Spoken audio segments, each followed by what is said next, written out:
اور انشاءاللہ اب ہے کتاب المزارعہ، یعنی زمین کو بٹائی پر دینے کا باب۔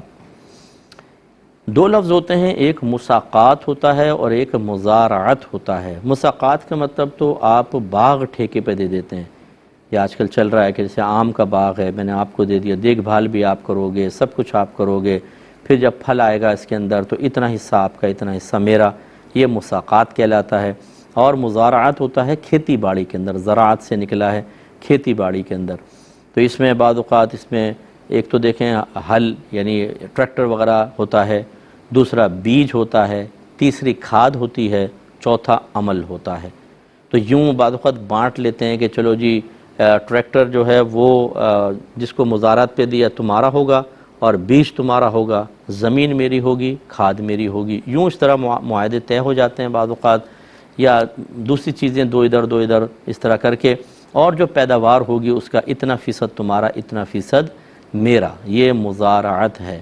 تو اس کی شریعت نے اجازت دی ہے۔ صاحب قدوری اس میں ارشاد فرماتے ہیں مزارعت کے بارے میں کہ صاحبین یعنی امام اعظم رضی اللہ تعالیٰ عنہ کے دونوں شاگرد امام ابو یوسف اور امام محمد کے نزدیک اس کی 4 قسمیں ہوتی ہیں۔ جب زمین اور بیج ایک شخص کا ہو اور عمل اور بیل یعنی ٹریکٹر وغیرہ دوسرے شخص کے ہوں تو یہ مزارعت جائز ہوتی ہے۔ دوسرا، اگر زمین ایک شخص کی ہو اور عمل، بیج اور بیل وغیرہ ٹریکٹر دوسرے شخص کے ہوں تب بھی مزارعت جائز ہے۔ تیسری، اگر زمین، بیج اور بیل ایک شخص کے ہوں اور عمل صرف دوسرے شخص کا ہو یہ مزارعت بھی جائز ہے۔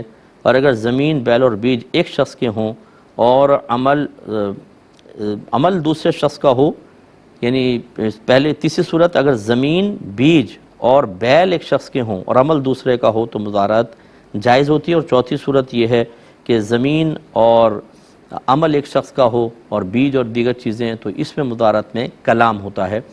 تو خلاصہ کلام یہ ہے کہ دونوں اس کے اندر حصہ ڈال لیتے ہیں۔ آج کل ایسا ہوتا ہے کہ جو بعض اوقات تو کہتے ہیں بیج بھی تمہارا، کھاد بھی تمہاری، زمین میری ہے، پیداوار میں اتنا لیں گے، تو یہ مزارعت کی صورتیں ہوتی ہیں۔ انشاءاللہ نیکسٹ پروگرام میں اس کا آغاز کریں گے، جو اس سے متعلقہ حدیثیں وہ ذکر کی جائیں گی، ضرور ملاحظہ کیجیے گا، اور میری گزارش ہے دوسروں کو دیکھنے کی بھی ترغیب دیں، انشاءاللہ حدیث کا فیض حاصل ہوگا۔ بہت بہت شکریہ، آمین، وآخر دعوانا ان الحمد للہ رب العالمین۔